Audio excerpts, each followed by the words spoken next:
मोदी सरकार ने अपने 12 साल पूरे कर लिए हैं। इसके साथ ही नरेंद्र मोदी एक निर्वाचित प्रधानमंत्री के रूप में लगातार सबसे लंबा कार्यकाल पूरा करने वाले प्रधानमंत्री बन गए हैं।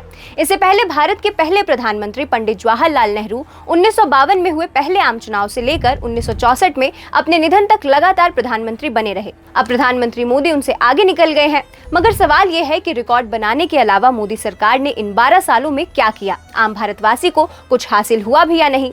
सरकार कहती है कि उसने 140 करोड़ की आबादी वाले देश में 50 करोड़ से ज्यादा बैंक खाते खुलवाए, आयुष्मान योजना और दूसरी हेल्थ स्कीमों के जरिए करोड़ों का मुफ्त इलाज करवाया।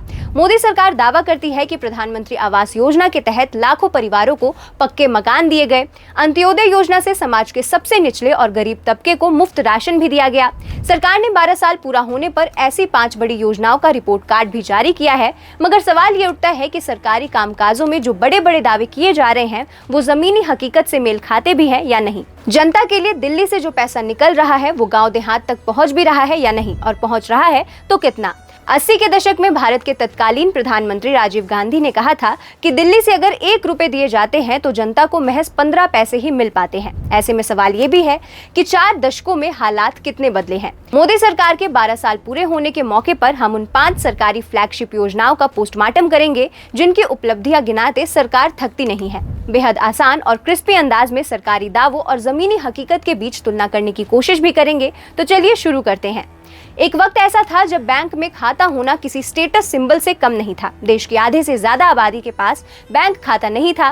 बैंक अकाउंट खुलवाना भी आसान नहीं होता था। कई बैंकों में तो खाता खुलवाने के लिए जरूरी था कि उसी बैंक के किसी खाता धारक की गारंटी दिलाई जाए। ऐसे में सरकारी सब्सिडी को सीधे बेनिफिशियरी के खाते में ट्रांसफर करने का तो सवाल ही नहीं उठता था। ऐसे समय में 2014 में आई प्रधानमंत्री नरेंद्र मोदी की सरकार प्रधानमंत्री जनधन योजना ने बैंकों और गरीब भारतवासियों के बीच की दूरी को खत्म कर दिया। बिना किसी की गारंटी दिए भी लोगों के बैंक में खाते खुले, वो भी 0 बैलेंस वाले।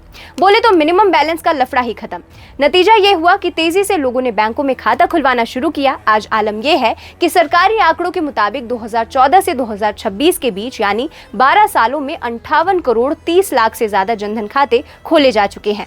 ये तो हुई जनता के फायदे की बात, मगर बैंक भी नुकसान में नहीं रहे। सरकारी आंकड़ों के मुताबिक आज की तारीख में पीएम जनधन खातों में 3 लाख करोड़ से अधिक का पैसा जमा है। खास बात तो ये है कि कुल पीएम जनधन खातों में से लगभग 56% खाते महिलाओं के हैं, जिससे ग्रामीण महिलाओं की आर्थिक स्थिति मजबूत हुई है। लिहाजा सत्ताधारी बीजेपी इसे महिला सशक्तिकरण की दिशा में भी एक बड़ा कदम मानती आई है।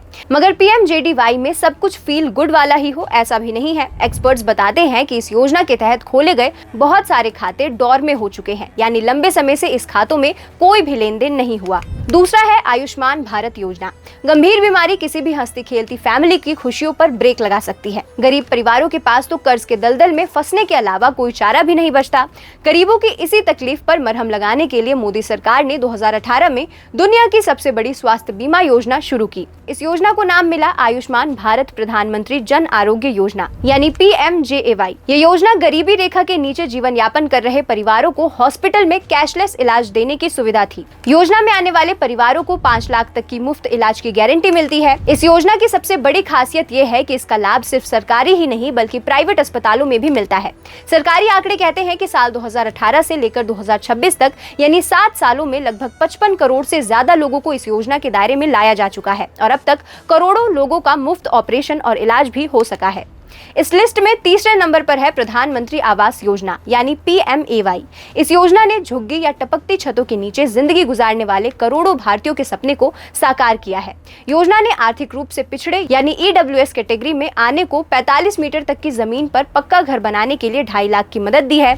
सरकारी आंकड़ों के मुताबिक योजना के लागू किए जाने के बाद से लेकर अब तक 4 करोड़ से ज्यादा पक्के घर बनाए जा चुके हैं, लेकिन आर्थिक रूप से पिछड़े परिवारों के पास जमीन का ना होना योजना की एक समस्या है।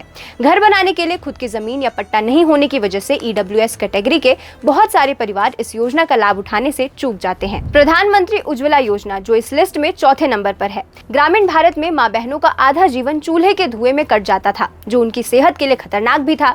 मोदी सरकार का दावा है कि साल 2016 में आई प्रधानमंत्री उज्ज्वला योजना ने इस तस्वीर को पूरी तरह से बदल दिया। सरकारी वेबसाइट पर दर्ज आंकड़ों की माने तो 10 सालों में 10 करोड़ 55 लाख से ज्यादा मुफ्त LPG गैस कनेक्शन इस योजना के तहत बांटे जा चुके हैं। इस लिस्ट में आखिरी और 5वीं योजना है स्वच्छ भारत मिशन की। 2 अक्टूबर 2014 को शुरू हुआ स्वच्छ भारत मिशन सिर्फ एक सरकारी योजना ही नहीं बल्कि देश का सबसे बड़ा जन आंदोलन बन गया। इसका सबसे बड़ा असर ग्रामीण इलाकों की महिलाओं की सुरक्षा और मर्यादा पर पड़ा। स्वच्छ भारत मिशन की ऑफिशियल वेबसाइट के मुताबिक 12 साल में इस मिशन के तहत पूरे देश में 11 करोड़ से ज्यादा शौचालयों का निर्माण कराया गया। योजना का सबसे पॉजिटिव पहलू ये है कि भारत के लाखों गांव ने खुद को ODF यानी खुले में शौच से मुक्त घोषित कर दिया है, जिसकी वजह से गंदगी से फैलने वाली बीमारियों में भारी कमी आई है।